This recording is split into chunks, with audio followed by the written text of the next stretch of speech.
자, 오늘 살펴볼 하나님의 말씀은 마태복음 22장 34절입니다.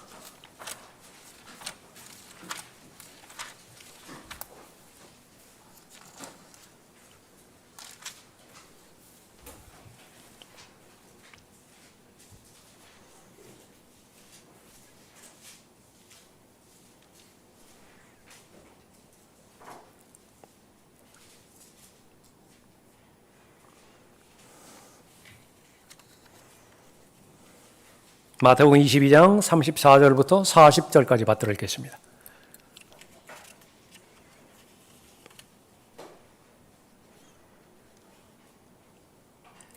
한편 바리새인들은 주께서 사두개인들을 조용하게 만드셨다는 말을 듣고 함께 모였더라. 그들 가운데 한 율법사가 주를 시험하고자 주께 질문하여 말씀드리기를, 선생님, 율법 중에서 어느 계명이 크나이까? 라고 하니, 예수께서 그에게 말씀하시기를, 너는 내 마음을 다하고 혼을 다하고 생각을 다하여 주 너의 하나님을 사랑하라. 이것이 첫째며 큰 계명이니라. 둘째는 이와 같으니 내 이웃을 내 자신과 같이 사랑하라. 모든 율법과 선지서들이 이 두 계명에 달려 있느니라고 하시더라. 구약에서 가장 위대한 계명이라고 하는 제목으로 말씀드리겠습니다. 예수님께서 십자가를 앞두고 점점 시간이 가까워져 오고 있죠. 마귀는 바짝 긴장하고 있습니다. 마귀의 사람들, 구원 받지 못한 모든 사람들은 마귀의 사람들이죠. 아주 다양하게 마귀가 사용할 수 있습니다. 거기에는 종교적 보수주의자들이 있고요. 대표적으로 바리새인들입니다. 또 정치적인 자유주의자들이 있습니다. 정치적으로 로마에 그 가까운 헤롯 당원들이 바로 그러한 대상입니다. 또 종교적인 자유주의자들이 있습니다. 사두개인들이 있죠. 그러니까 이러한 모든 사람들을 다 동원해서 예수님을 총체적으로 공격을 하는데 예수 그리스도를 붙잡아서 로마에 넘겨주기 위함입니다. 그래서 로마의 힘을 빌어서 그렇게 죽이고 싶었던 자신들의 실제 메시아이죠. 메시아를 그렇게 죽이고자 하는 것입니다.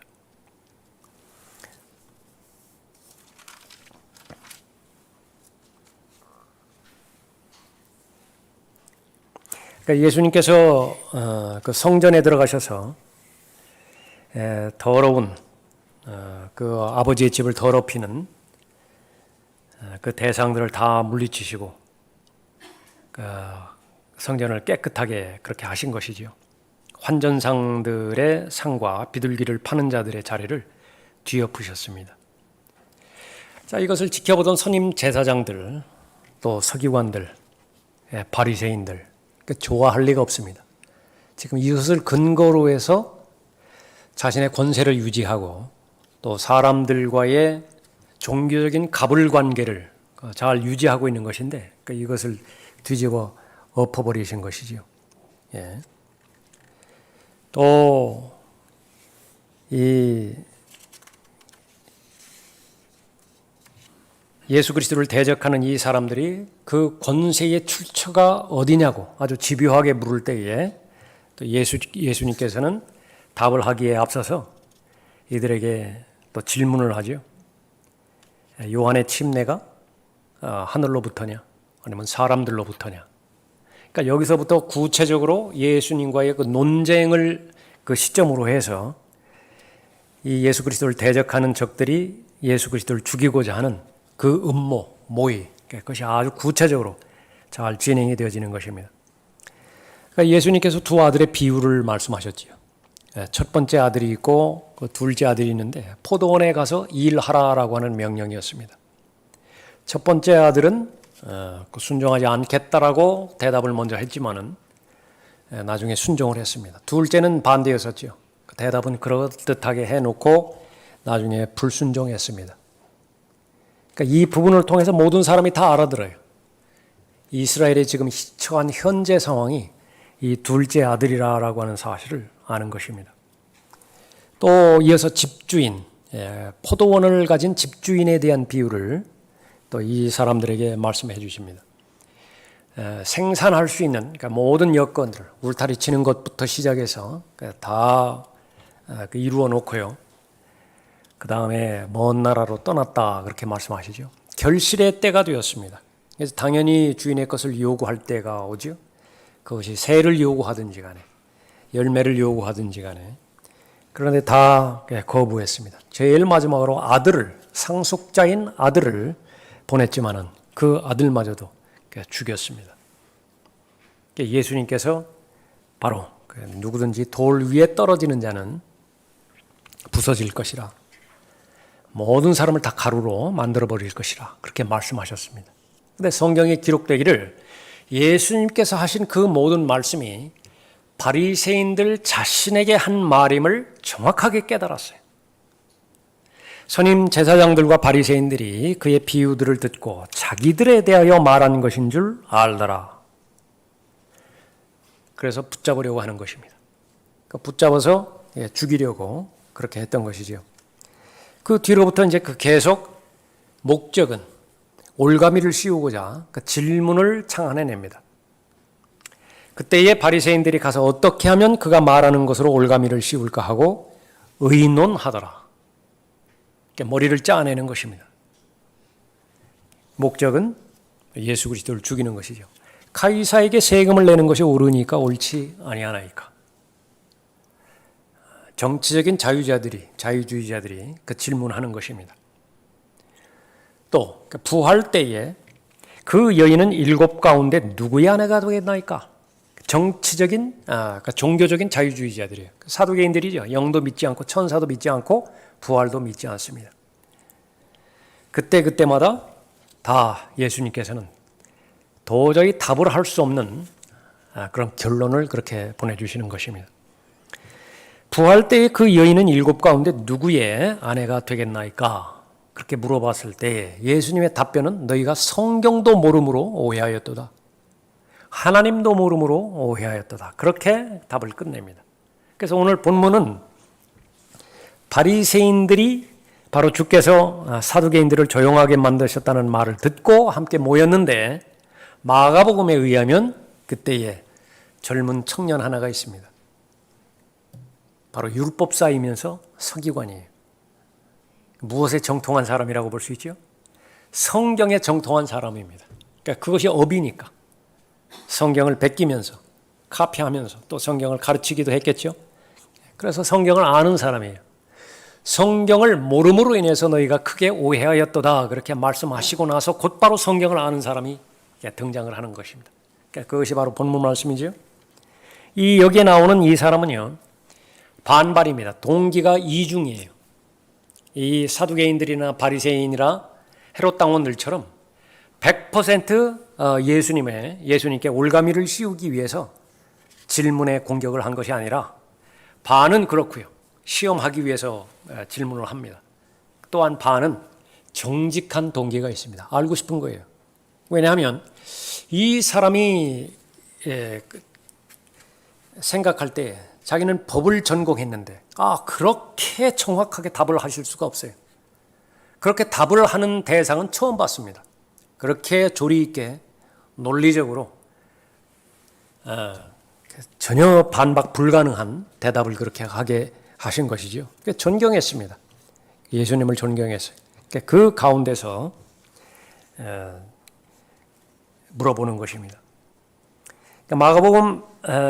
마가복음에서는 이 서기관이 이렇게 질문하는 것이 이렇게 우연히 듣다가 그렇게 질문하는 것으로 그렇게 기록하고 있습니다. 그러자 서기관들 가운데 한 사람이 와서 그들이 함께 토론하는 것을 듣다가 그랬죠. 근데 이제 여기에 마태복음 본문에 의해서는 분명하게 목적이 기록되어 있습니다. 주를 시험하고자 주께 질문하여 말씀드리기를 그렇게 언급하고 있습니다. 어느 계명이 크니까? 이 질문은 군중의 관심을 끌기 위해서 한 질문이에요. 그 틀림없는 사실입니다. 어떤 대답을 할 것이냐? 그것이 바로 조금 전에 우리가 살펴봤던 것처럼 이중 동기가 그렇게 있는 것입니다. 지금 여기 본문에서 나오는 것은 이제 하나님에 대한 사랑과 이웃에 대한 사랑인데 철저하게 행위입니다. 행위. 우리가 먼저 짚고 넘어야 될 것은 신약 구원과는 관계가 없는 구절이에요. 이 부분은 행함이라고 하는 것은 바로 이 구약 성경에서 단 2군데 나오는 것인데 그렇게 많이 나오지 않습니다. 지금 대부분의 사람들이 믿는 것처럼 구약에서의 구원도 믿음으로 말미암아 은혜로 구원을 받는다라고 그렇게 생각하는데 또 그렇게 믿고 있는데 그것이 사실이라고 한다면 성경은 많은 어폐가 있어요. 그래서 신약 성경에서는 그 믿음이라고 하는 이 부분이요. 아까 조금 행위라고 했습니까? 잘못 말씀드렸어요. 믿음이라고 하는 말. 구약에서 믿음이라고 하는 말이 단 2번 나온다 그렇게 말씀드립니다. 신명기 32장 20절하고 또 하박국 2장 4절 말씀입니다. 그러나 신약에서는 245번 나와요. 믿음이라고 하는 말이 그만큼 강조하는 것입니다. 믿음으로 말미암아 은혜로 구원받는 것입니다. 그래서 내가 하나님을 사랑함으로 인해서 그런 행위를 드림으로 인해서 구원받는 것이 아니라 반대예요. 거꾸로예요. 하나님께서 먼저 우리를 사랑하십니다. 그래서 그 사랑을 내가 받아들이는 것이요. 그것을 구원이라 그렇게 언급하고 있습니다. 우리가 아직 죄인이었을 때 그리스도께서 우리를 위하여 죽으심으로써 나는 한 것이 아무것도 없다고요. 그러니까 먼저 예수 그리스도께서 우리를 위해서 죽으심으로써 하나님께서는 우리를 향한 그의 사랑을 나타내셨느니라. 그러니까 우리는 일방적으로 받아들이는 거예요. 받는 것이에요. 그것이 구원입니다. 하나님께서 나를 위해서 행하신 일이 있는데 그것을 받아들이는 것, 그것이 구원이다. 그러나 구약에서는 내가 무언가를 해야 돼요. 하나님을 위해서 무언가를 해야 되는데 그것이 하나님께 받아들여지는 것이거든요. 그러니까 그것이 구약에서의 구원입니다. 행위 구원이에요. 우리를 향한 하나님의 사랑이 이렇게 나타났으니 곧 하나님께서 그의 독생자를 세상에 보내신 것은 우리로 그를 통하여 살게 하려 하심이라. 여기에 사랑이 있으니 우리가 하나님을 사랑한 것이 아니요 신약 구원입니다. 그러나 구약에서는요 마음을 다하여 하나님을 사랑하라. 힘을 다하여 지성을 다하여 하나님을 사랑하라. 그러니까 그렇게 명령하고 계시죠. 신약 구원이 아닌 것입니다. 우리가 하나님을 사랑하는 것이 아니요 그분이 우리를 사랑하시고 그의 아들을 우리 죄들을 위하여 화목제물로 보내신 것이라. 그렇게 말씀하고 있습니다. 그래서 내가 하나님을 사랑하는데 하나님을 많이 사랑하는 사람도 있고 조금 사랑하는 사람도 있겠죠. 설령 내가 조금 하나님을 사랑한다 하더라도 그 사랑의 출처는 무엇이냐면 먼저 하나님께서 나를 사랑하셨기 때문에 내가 하나님을 사랑할 수 있는 것입니다. 그래서 나를 위해서 보내주신 예수 그리스도를 영접하지 않았다고 한다면 다른 어떤 것을 한다 하더라도 그것은 하나님을 사랑하는 것이 아니라라고 하는 사실을 말하는 것입니다. 하나님께서는 구원을 위한 선물을 주셨는데 그 선물을 내가 거절해놓고 거부해놓고 다른 어떤 것을 한다. 인류 평화를 위해서 자신을 불사르고 자신의 모든 재산을 다 희사하고 무슨 학교의 그 연구 활동을 위해서 구제하고 그런다 하더라도 그건 하나님과는 관계없는 사랑이에요. 그 사실을 먼저 알아야 됩니다. 가장 위대한 계명, 그것은 바로 사랑이라고 하는 계명입니다.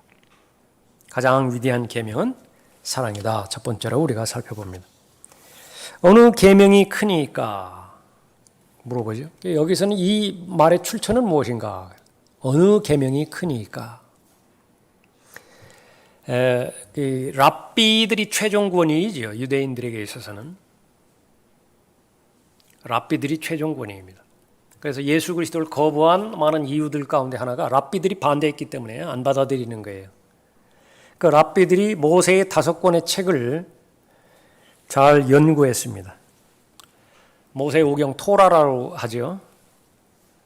거기에 계명들을 구체적으로 세어 보았더니 몇 가지의 계명이 있느냐? 613가지의 계명이 있습니다. 근데 그것을 둘로 나눠봤어요. 하라는 계명과 하지 말라는 계명이 있습니다.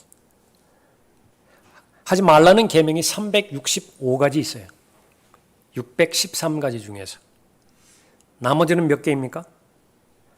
계산해 보시고요. 그것은 하라는 계명입니다. 그래서 613가지의 계명이 있다. 그런데 365, 외우기 쉽죠? 365가지는 하지 말라는 계명이다. 나머지는 하라고 하는 계명이다. 그 613개의 계명들 가운데서 어느 것이 가장 중요한 첫 번째인 것인가? 그에 대한 질문입니다. 어느 계명이 크니까 그렇게 물어보는 것입니다. 예수님께서 첫 번째 계명으로 그렇게 그 말씀을 하셨습니다. 철저하게 하나님의 말씀 가운데서 가지고 왔는데요. 그래서 이 토의가 다 끝나고 나서 이 예수님의 그 답변에 대해서요. 사람들이 다 놀랐던 것은 바리새인들과는 다르게 또 이 유대인들과는 그 다르게 사람의 계명 가운데서 단 하나도 가져오지 않은 것입니다. 사람의 계명을 하나님의 계명에 더하는 것, 그것이 바로 바리새인들의 누룩이죠. 그렇게 답을 하지 않으셨습니다. 자, 첫 번째는 신명기 6장 5절에서 말씀하신 것인데 너는 내 마음을 다하고 내 혼을 다하여 내 힘을 다하여 주 너의 하나님을 사랑할지니라 그렇게 말씀하고 있습니다. 그러니까 두 번째 계명은 이제 레위기 19장의 말씀을 또 인용하고 있습니다. 너는 복수하지 말며 내 백성의 자손에 대하여 원망을 품지 말고 너는 내 이웃을 내 자신과 같이 사랑할지니라 나는 주니라 말씀하셨어요. 그래서 출애굽기 20장에 10계명이 있는데 그 10계명을 둘로 나눈다고 한다면 하나님에 관련된 계명들이 있고요. 사람들과 관련된 계명이 있죠. 그러니까 둘로 그렇게 나누어질 수 있습니다. 바울도 로마서 13장에서 그 부분을 요약해서 말씀하고 있는 것입니다. 첫 번째 계명, 하나님을 사랑하라 그렇게 말씀하는 것입니다. 너는 내 마음을 다하고 혼을 다하고 생각을 다하여 주 너의 하나님을 사랑하라. 이것이 첫째며 큰 계명이니라. 결국은 모든 구약의 율법들이 있고 십계명이 있지만은 그러나 그것이 의미 있기 위해서는 결국은 마음이 중심이 되어서 하나님을 사랑한다라고 하는 것이 입증이 되는 것입니다. 근데 다른 것들은 다 갖췄는데 마음이 발견되지 않았어요. 하나님께서 그 경배 받지 않으시겠다 말씀하시죠. 그렇게 말씀하는 것입니다. 둘째는 이와 같으니, 이와 같으니라고 하는 것은 말 그대로 다음에 나오는 내용을 설명하고 있습니다. 그런데 이 부분들, 특히 자유주의자들이 왜곡시켜서 이와 같으니라고 하는 것은 첫 번째 계명과 같이 중요하니 이렇게 해석을 해요. 왜곡입니다. 아무런 근거가 없어요. 그래서 첫 번째 계명이 중요한 것만큼이나 두 번째 계명도 중요하다 이것이 주장이에요. 그 사람들의 주장이란 말이죠. 그러나 절대로 그렇지 않은 것입니다. 너는 복수하지 말며 내 백성의 자손에 대하여 원망을 품지 말고 너는 내 이웃을 내 자신과 같이 사랑할지니라 나는 주니라. 제일 먼저 교리적으로 문맥적으로 구분해야 되는 것은요. 유대인들에게 있어서 이웃은 누구인가? 이것을 놓치면 망해버립니다. 그러니까 유대인들에게 있어서 이웃은 누구예요? 유대인이에요. 유대인에게 있어서 이웃이 아닌 대상은 누구예요? 이방인입니다. 그러면 이방인에 대해서는 어떻게 명령을 하고 있어요? 처절하게 응징하라 말씀하십니다. 대표적으로 민수기 21장 34절에서 주께서 모세에게 말씀하시기를 그를 두려워 말라. 이는 내가 그와 그의 온 백성과 그의 땅을 내 손에 넘겨주었음이라. 전쟁을 말하는 것이거든요. 전쟁이 치러졌을 때에 승자가 있고 패자가 있는데 하나님께서는 언제든지 이스라엘의 손을 들어주십니다. 조건은 이스라엘의 영적 상태가 올바를 때에. 나는 네가 헤스본에 거하였던 아모리인들의 왕 시온에게 행했던 대로 그에게도 행할지니라 하시니라. 그리하여 그들이 그와 그의 아들들과 그의 모든 백성들을 그에게 살아남은 자가 없을 때까지 쳐서 그의 땅을 점령하였더라. 그러니까 성경에서 말하는 사랑이 무엇인지를 배워야 돼요. 그러니까 이것을 배우지 못하면 인본주의에서 나오는 문화 가운데서 형성되어진 그 사랑을 하나님의 사랑과 같은 선에 놓아버리는 것입니다. 그럼 아무것도 건질 것이 없어요. 아무것도 계시받지 못합니다. 예. 성품도 마찬가지죠. 하나님의 성품도. 지금까지 대대로 내려왔던 사람들이 알지 못하는 신이라고 하는 그 부분으로부터 종합해온 산타클로스 같은 그런 대상을 하나님의 성품이라고 그렇게 보았기 때문에 한없이 용납하고 한없이 용서하고 한없이 품는 그러한 것을 하나님의 성품으로 보지만은요, 하나님은 질투하시는 하나님이세요. 보복하시는 하나님이시고 또 원수를 갚는 하나님이십니다. 그러니까 그 사실을 모르면은 그 성경적 하나님이 아니에요. 정확하게 잘 알 수 있어야 되는 것이죠. 그래서 이웃을 사랑하라라고 하는 이 부분을 자신의 타락한 아담의 성품으로부터 기인한 그런 그 관념에서 이렇게 주장을 하고 가르치고 또 강조를 하는 한 모두가 다 지옥에 가는 지름길 가운데 빠져 있는 것입니다. 모두가 다 왕국 건설자들이에요. 이 지상을 예수 그리스도 무관하게 하나님을 배제시키고 바벨탑을 지금도 여전히 세울 수 있겠다라고 그렇게 신념 가운데서 믿고 실행하는 사람입니다. 제일 첫 번째 모토가 내 이웃을 내 몸처럼 사랑하라 그 말이에요. 그러니까 그것을 실행하는 것입니다. 그런데 이 부분은요, 모든 그 대상에게 모든 종교에 다 그 누룩이 오염되어 있던 것입니다. 인자가 그의 영광 중에 오고 또 모든 거룩한 천사들이 그와 함께 오면 그때에 그가 그의 영광의 보좌에 앉으리니 그 앞에 모든 민족들을 모아놓고 마치 목자가 양들을 염소들에서 갈라놓듯이 그들을 따로 갈라놓으리라. 7년 대환란이 끝나고 이제 만왕의 왕인 주 예수 그리스도께서 이스라엘의 메시아로서 이 땅에 오시죠. 팔레스타인 땅에 하나님께서 회복하신 다윗의 보좌에 직접 앉으십니다. 심판이 이루어지는데 그것은 민족들의 심판입니다. 양의 민족과 염소의 민족으로 분류가 되어져 있는데 심판의 근거는 무엇이냐면 하나부터 열까지 모두가 다 행위예요. 행위. 가난한 자를 돌보았는가, 헐벗은 자를 돌보았는가, 감옥에 갇힌 자를 돌보았는가. 이 마태복음 25장의 말씀인데 이 마태복음 25장에는 예수 그리스도의 보혈에 대해서는 단 한마디도 나오지 않습니다.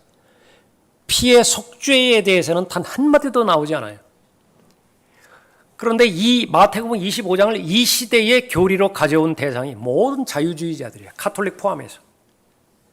이것은 의도적으로 성경을 왜곡시키는 것입니다.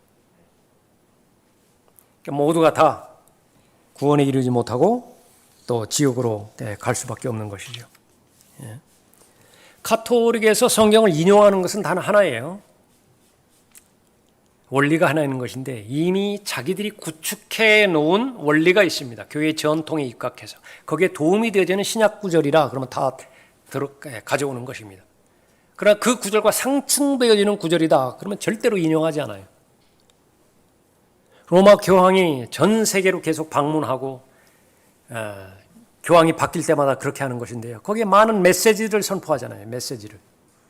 그 메시지 가운데서 수백 년이 흘렀지만 수천 년이 흘렀지만 예수 그리스도의 죽으심과 부활함과 부치심과 부활에 대해서 단 한마디도 말하지 않아요.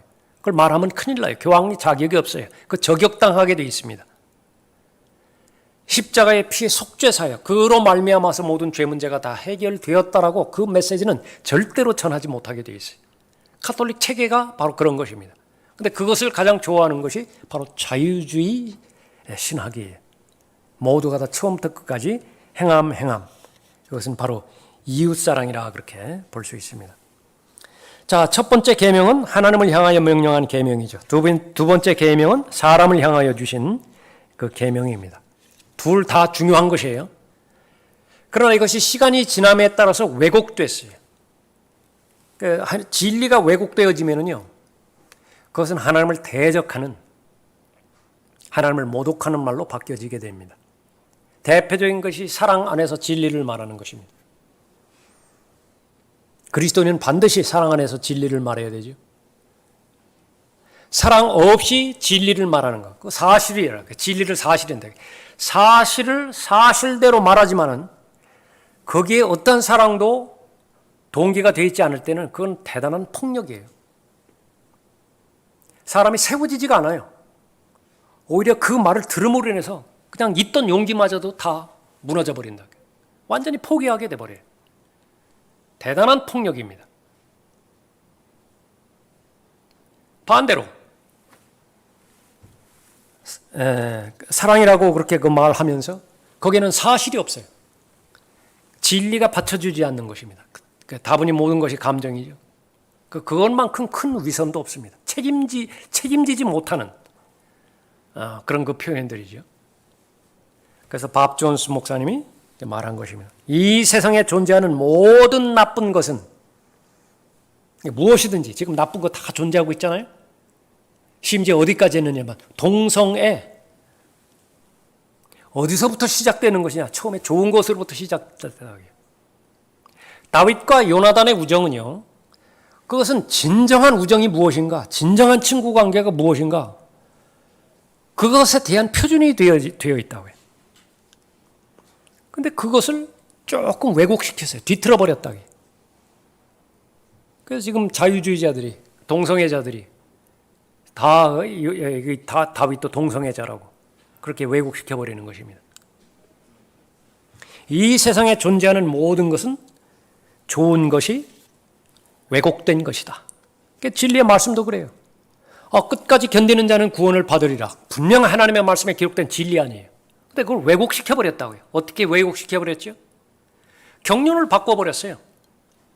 분명히 하나님의 경영 방침에 따라서 왕국이 도래하기 바로 직전의 세대인 대환란 때에 유대인들에게 해당되어지는 남은 자들에게 해당되어지는 교리임에도 불구하고 그 진리를 거기서 끄집어내어서 지금 믿음으로 말미암아 은혜로 구원을 받는다라고 하는 이 은혜 시대에 적용을 시켜버렸습니다. 왜곡된 거예요. 어떤 생명도 없습니다. 어떠한 구원도 없어요. 결코 세워지지도 않죠. 다 망해버리는 것입니다.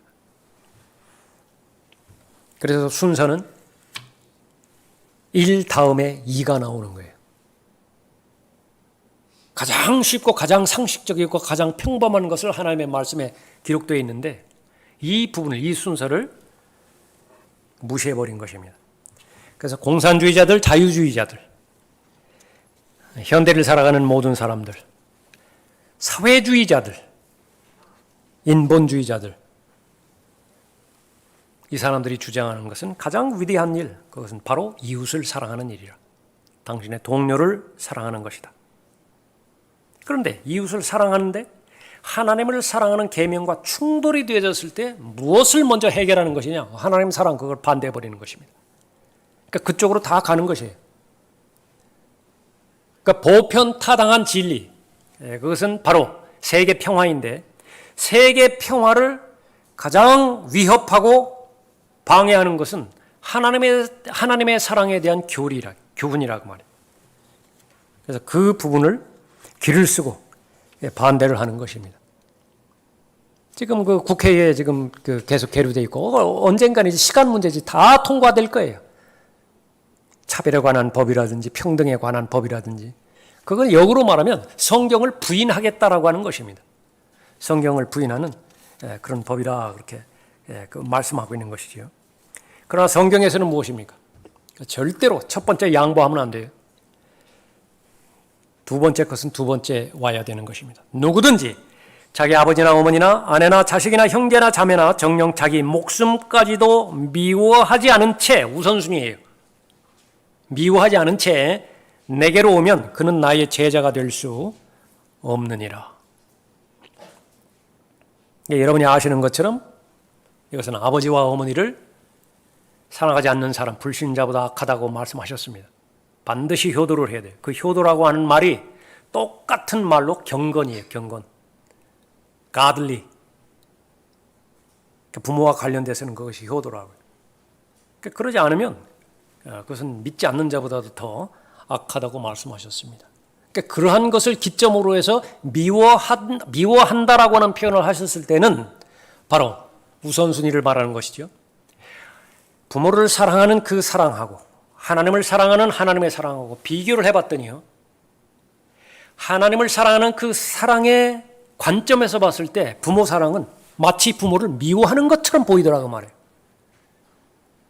그렇게 비교가 되어지는 것입니다. 성경에서는 끊임없이 자기를 부인하라 그렇게 말씀하시죠.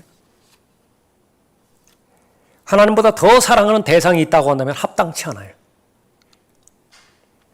아버지나 어머니를 나보다 더 사랑하는 사람은 나에게 합당치 아니하고 아들이나 딸을 나보다 더 사랑하는 사람도 나에게 합당치 아니하며. 근데 이것은 부담스러운 말씀일 것 같지만은요, 전혀 그렇지 않습니다. 정말로 아들, 딸을 사랑하려고 한다면 아들, 딸보다 하나님보다 아들, 딸을 더 사랑하는 어리석은 짓을 절대로 하지 않아요. 절대로 그런 우를 범하지 않는다고요. 아들이나 딸을 더 사랑한다는 것은 돈에게 맡긴다는 얘기거든요. 자기 자녀를 돈에게 좀 돈에게 맡기는 거예요. 돈 보고 부탁하는 거예요. 자기 아들, 딸 좀 잘 봐달라고. 그것이 하나 있고요. 하나님께 부탁드리는 거예요. 자기 아들, 딸 부탁하면서 이 아들, 딸을 좀 봐주시라고. 잘 돌봐주시라고.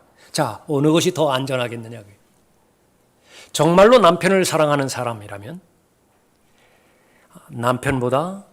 하나님보다 남편을 절대로 사랑하지 않습니다.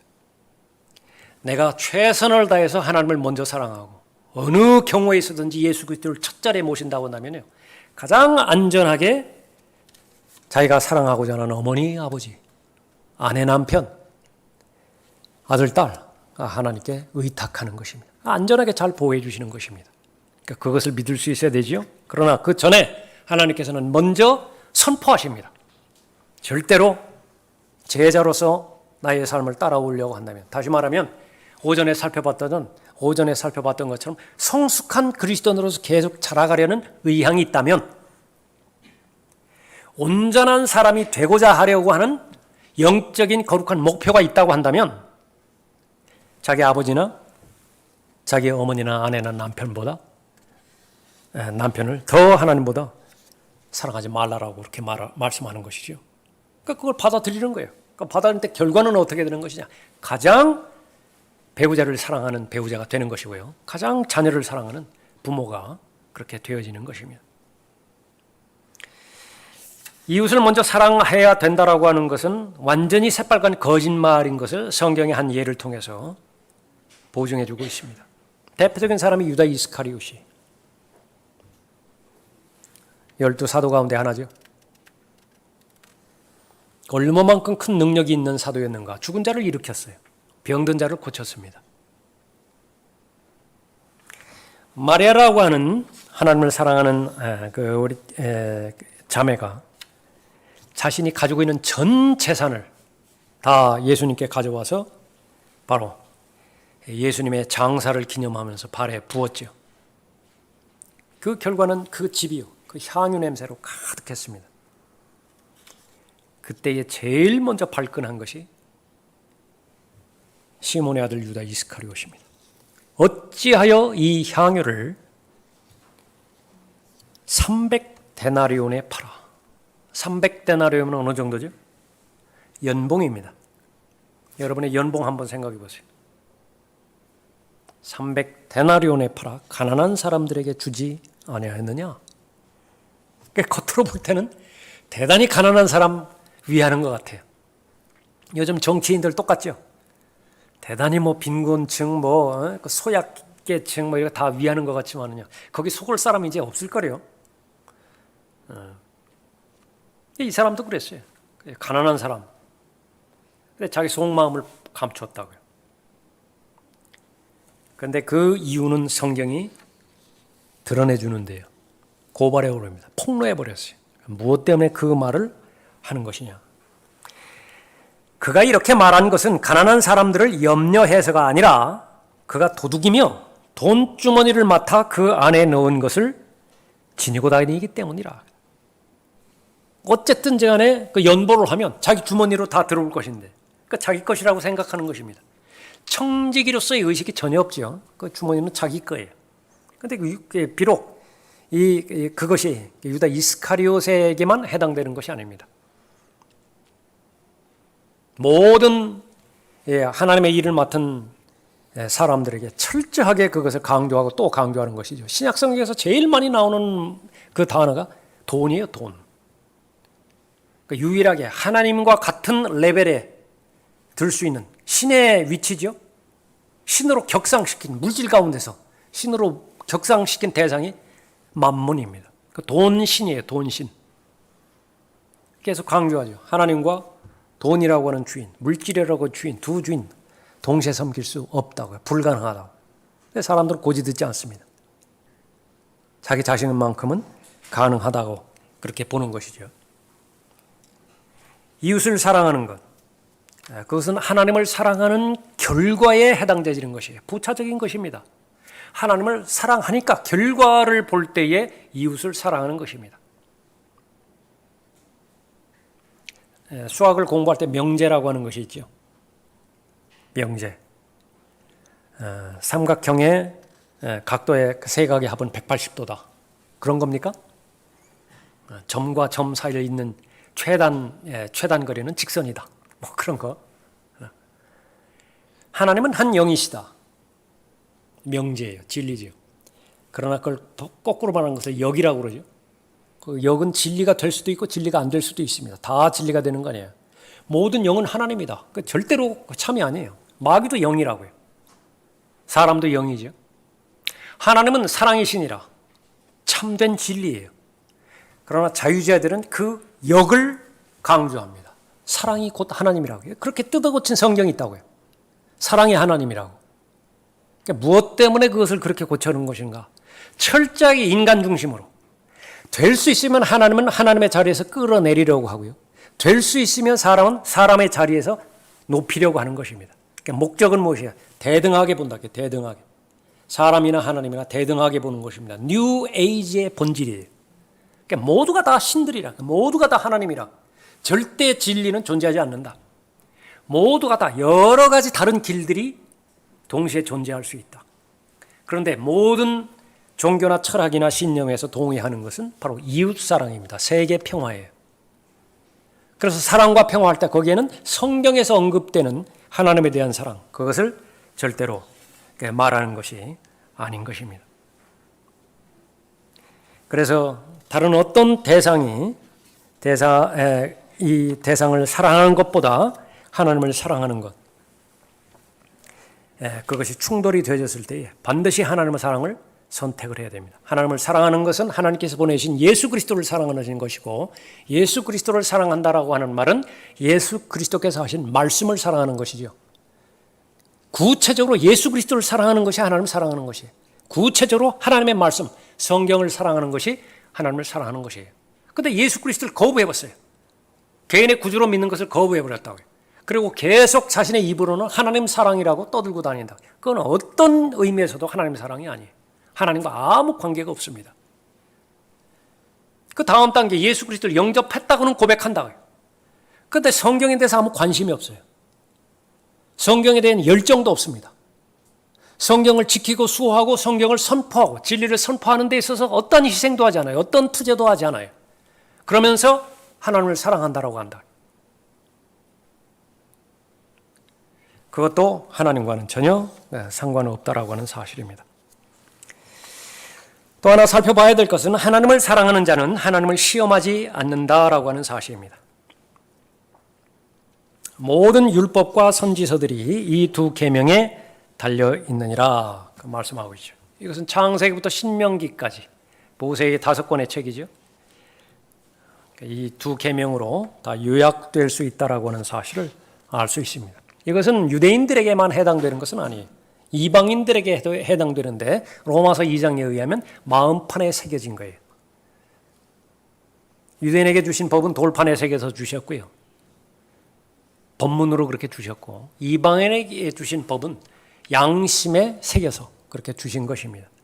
모두가 다 하나님의 가르침을 잘 가지고 있는 것이죠.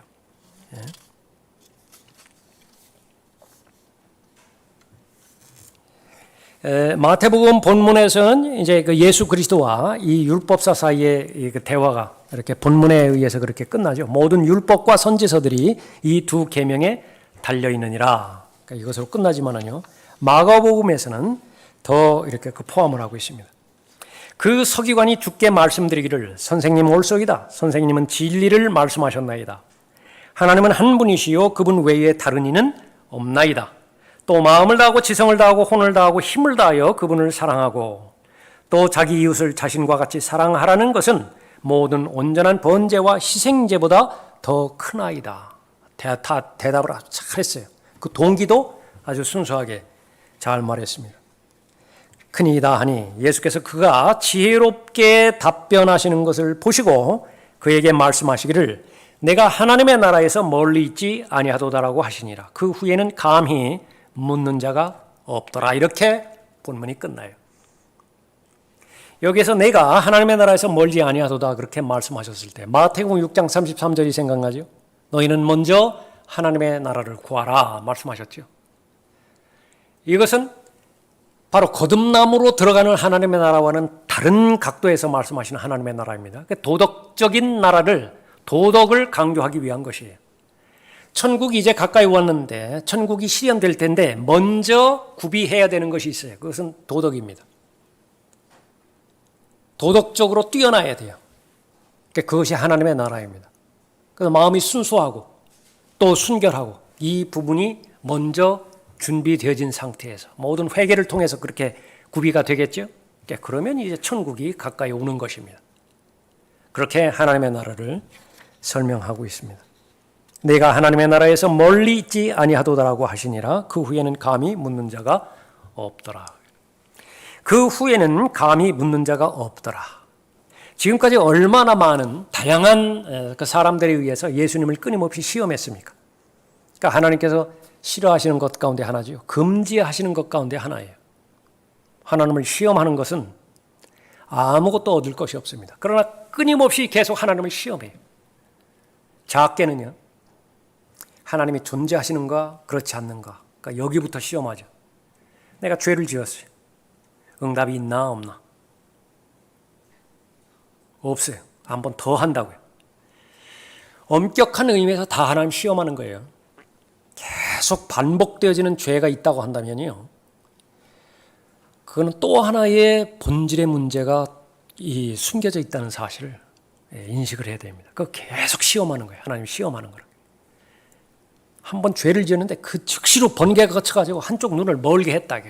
누가 죄를 짓겠어요? 그 다음에? 그러나 하나님께서는 그런 식으로 하나님의 자녀 대하지 않아요.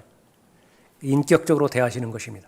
자원하는 마음으로 하나님을 존중하고 하나님의 말씀을 신뢰하는 가운데서 하나님에 대한 신뢰, 하나님에 대한 믿음으로 자발적으로 나오기를 바라는 것이죠.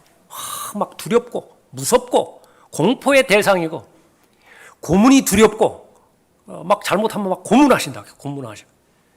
그래서 안 한다. 그러니까 그런 것은 하나님의 형상으로 피조된 사람이라 그렇게 볼 수가 없는 것입니다. 그러나 얼마나 많은 사람들이 하나님을 시험합니까? 그 모든 시험하는 그 부분들을 백보자 심판에서의 그 현상들을 잠깐 이 본문 말씀을 통해서도 알려주시는 것입니다. 그 후에는 감히 묻는 자가 없더라. 이렇게 말씀하신 그 내용입니다. 사람들의 모든 질문에는 예수님이 다 답을 하셨어요. 그 결과 예수님을 올감히 씌우고자 시험했던 모든 자들은 할 말이 없습니다. 그 다음에 예수님께서 무슨 말씀을 하시면 이제 본인이 감당할 수 없는 그런 상황이 있기 때문에 다 뿔뿔이 다 도망가는 것이. 카이사의 것은 카이사에게, 하나님의 것은 하나님에게. 그 다음에 무슨 말씀이 있는 것인지 이 사람들 다 알아챘다고 그랬죠. 무슨 말씀을 하실 것입니까? 그런데 왜 하나님의 것들 도둑질하느냐? 그 말 반드시 하시게 돼 있다고요. 감당할 수 없으니까 다 도망가 버린 거예요. 예. 현장에서 가늠하다가 잡혀온 여인도 마찬가지입니다. 그러니까 예수님이 시험하려고 그렇게 했을 때요, 다 도망가 버렸어요. 결국은 나중에는 그 여인과 예수님 둘만 남았던 것입니까? 왜 그렇죠? 예수님의 다음 말씀 감당할 수 없어요. 그 후에 감히 묻는 자가 없더라 말씀하십니다. 백보자 심판에 섰을 때 모든 구원받지 못한 사람들 다 하나님 앞에 나오죠. 제일 먼저는 그 법정이에요. 법정. 하나님의 심판이니까 하나님의 법정입니다. 재판장이 있고 검사가 있고 변호사가 있고 그다음에 피고인들이 있겠죠. 항소와 항고, 수많은 그 부분들이 이제 이루어지는 것입니다. 자기는 그러니까 죄가 없다고, 억울해도 이렇게 억울할 그 따름이 없다고. 그러면 그 일일이 각 사람마다 하나님께서 다 들으시는 것입니다. 바뀌어지는 것입니다. 그 사람들이 이제 죄인들이 원고가 되고요, 하나님이 피고가 되는 것이. 왜 선악과는 맞으셨습니까? 왜 한 사람이 범죄했는데 그와 상관없는 그 어린아이가 무슨 죄가 있다고 그렇게 해서 죄를 유전시켜서 여기까지 오게 한 것입니까? 이순신 장군은 한 번도 복음을 들어보지 못했을 텐데, 그러면 그건 부당한 것 아닙니까? 그러니까 별의별 질문들이 다 온다. 왜 하필 내가 나가는 그 지역교회에 그 위선자들 그렇게 많이 그 보내셔가지고 내 마음을 그렇게 다치게 만들었습니까? 별별 질문들을 다 그렇게 하는 것입니다. 다 들으시고요. 주께서는 여기에서 마찬가지로 세금을 내야 됩니까? 말아야 됩니까? 그 여인 최종적으로 누구의 아내가 돼서 부활 때 어떻게 되는 것입니까? 일일이 하나님께서, 예수님께서 성경을 근거로 해서 답하신 것처럼 다 답을 하시는 것입니다. 성경을 펼쳐서 다 답을 하신다. 로마서 3장 4절 말씀입니다. 결코 그럴 수 없느니라. 실로 하나님은 참되시나 사람은 모두 거짓말쟁이라. 기록된 바 이는 주께서 주의 말씀에 의롭다함을 얻으시고 판단받으실 때에, 하나님께서 판단받으세요. 하나님께서 심판받으신다고. 판단받으실 때에 이기려 하심이라. 일일이 다 답변하신다. 더 할 말이 있느냐고. 그러니까 그 말을 반드시 들어야 돼. 더 할 말이 있느냐고. 없어요. 왜 그렇습니까? 감히 묻는 자가 없더라. 성경에 기록되어 있기 때문에 그래요. 감히 묻는 자가 없더라. 그러니까 마지막에 한 말 하죠. 무엇을 합니까? 아멘이라고. 그 말 반드시 해야 돼요. 아멘. 예수 그리스도를 주라고 시인해야 됩니다. 그 자리에서. 그리고 나서 자신에게 내려진 모든 언도의 내용들, 절대로 반박 불가한 하나님의 진리, 영원히 변치 않은 진리의 말씀으로 받아들이고 마귀가 던져지는 그곳으로 같이 가야 되는 것입니다. 이 부분이 바로 예수님께서 가지신 권위이십니다. 마음을 다하여 하나님을 사랑하고, 생각을 다하여 하나님을 사랑하고, 지성을 다하여 하나님을 사랑하고 말씀하셨죠. 그러니까 이렇게 하나님을 사랑할 수 있는 사람은 없습니다. 우리의 마음이 그렇게 단순하지 않습니다. 우리의 마음이 그렇게 하나님 한 분께로 집약되어져 있는 것도 아니에요. 우리의 마음 복잡합니다. 그래서 하나님께서는 성령 하나님을 보내주셨어요. 그래서 자신의 마음을 하나님께 의탁하고요, 지켜주시도록 의존하게 된다라고 한다면 하나님께서 그 마음은 다 받으시는 것입니다. 그래서 궁극적으로 하나님께서 보실 때에 예수 그리스도처럼 똑같이 봐주시는 것입니다. 내가 해야 될 일은 예수 그리스도만 앞세우면 돼요. 성령 하나님만 앞세우면 되는 것입니다. 다시 한번 하나님을 사랑하고 하나님을 섬기는 여러분의 마음의 자세와 마음의 동기, 그것을 잘 점검하고요. 여기에 이 마태복음 22장에서 나온 율법사 서기관, 동기가 이중이었다고 말했죠. 예수님을 시험하고자 하는 마음도 있고 또 알려고 하는 마음도 있는데요. 예수님께서는 좋은 쪽으로 받아들여 주십니다. 일일이 다 받아주시고 그 질문에 답하시고 또 칭찬까지 하시죠.